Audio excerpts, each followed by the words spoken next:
In this video, we are going to find the common elements between two arrays. Hello, I'm Jagan from growwithdata. I'm posting this video to share my knowledge in Python language with you. If this assists you in your interview preparation anyways, I will be happy. If you want to see the code discussed in this video, you can go to the YouTube channel growwithdata. You can all the videos. If you want to go to the playlist, you have the Python interview questions. When you click on any of the videos, then you can see the comment section and the description part. In the description, you have the link to the GitHub. If you click on the GitHub link, it takes you to the GitHub page where you have all the codes we discuss in this video. Okay, now let's go to the data and we can talk about the questions in detail. Okay, now we are given two arrays, nums1 and nums2. What you have to do is we have to check for every element in nums1 if it exists in nums2. Same way, we have to check every element in nums2 if it occurs in nums1. So if you see the element 4, it's not in nums2. Element 3, yes, it exists, and element 2, it exists, element 3, again it exists. So we have three elements in nums1 which exist in nums2. Same way, if you see the next part, 2 occurs, yes, 2 occurs, yes, and 2 occurs, and 3 occurs. So there are 3 2s and 1 3, so 4 elements. So the output has to be 3 comma 4.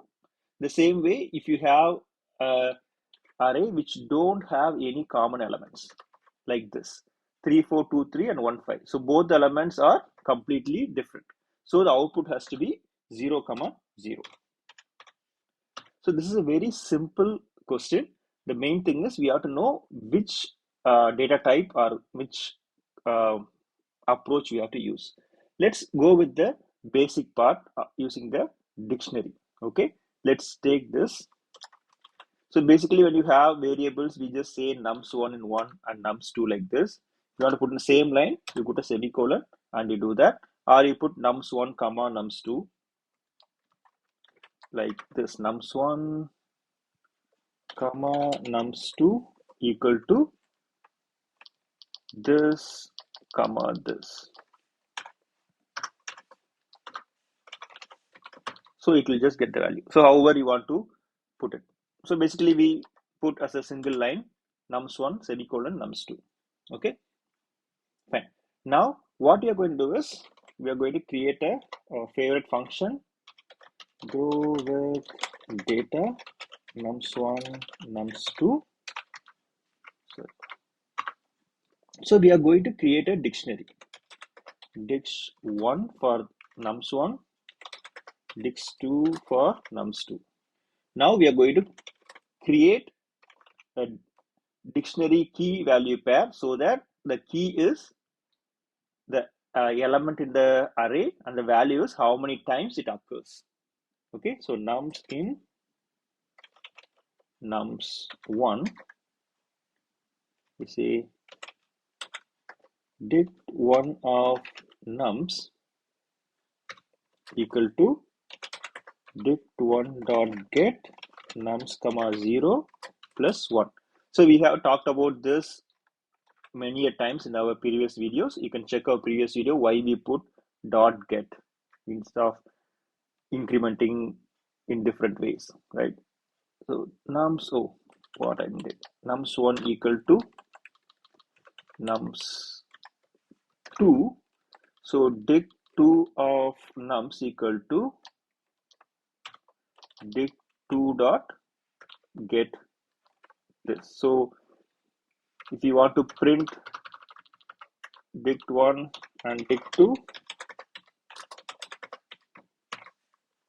let's see what's going to happen.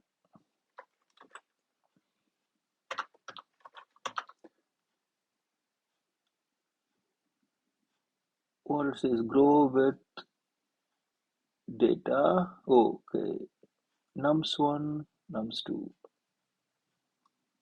unhashable type list.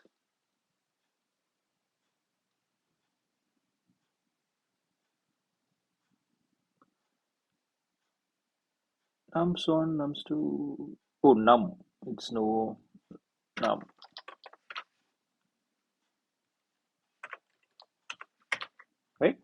So just a spelling mistake. So it looking for the variable nums, not the num.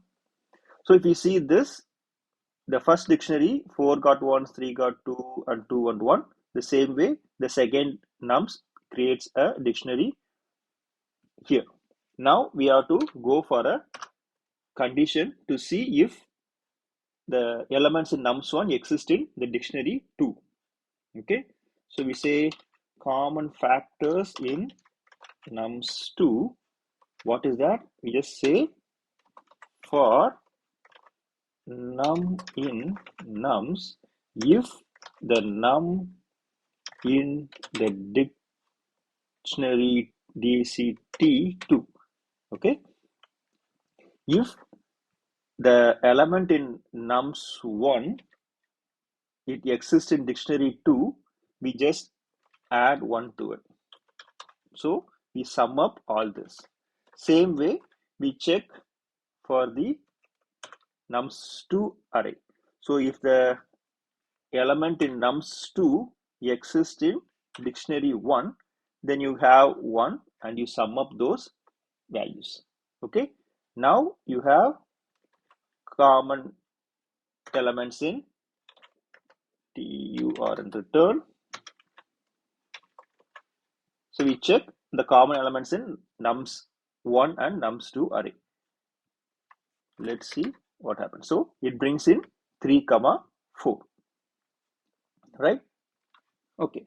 Now if you want to test with more test data, we have talked about 2 parts, right? So let's have the assert function and you can have more test cases.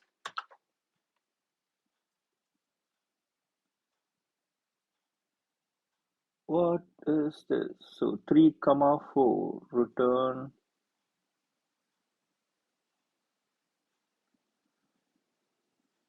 taken. Grow with data takes 1 positional argument, but 2 were given. Nums1 and nums2.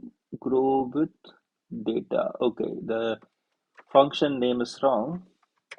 Okay, so the grow with data got 2 variables, but previously it was like different function name, so it's looking for a different function. Okay, now we got 2 test cases and both pass. So here what we did, we create a dictionary, push all the elements as a key value pair. Key is the element, value is the number of time it occurs, and then we check if every element occurs in the other dictionary and we count those values. Okay, fine. So do you really need to create a dictionary? I don't think so, right? So instead of creating the dictionary, we completely skip this, and instead of dictionary, we can create nums2. So what is the problem here? So why we create a dictionary and then we do it? Even this works, right? So what we are trying, I'm getting every element in the list and then checking if that element exists in the other array. If it exists in the other array, I can just do this. Again, it works. So why I went for a dictionary? I can just explain to it. Okay. So even without a list or the dictionary part of it, I can just say set. So I convert the list to a set and then I can check, right? Even that works. So every time instead of converting that, I can just say set1 equal to this, set2 equal to this. I can just say set1 and set2, right? So even set2 equal to set of nums2 in set.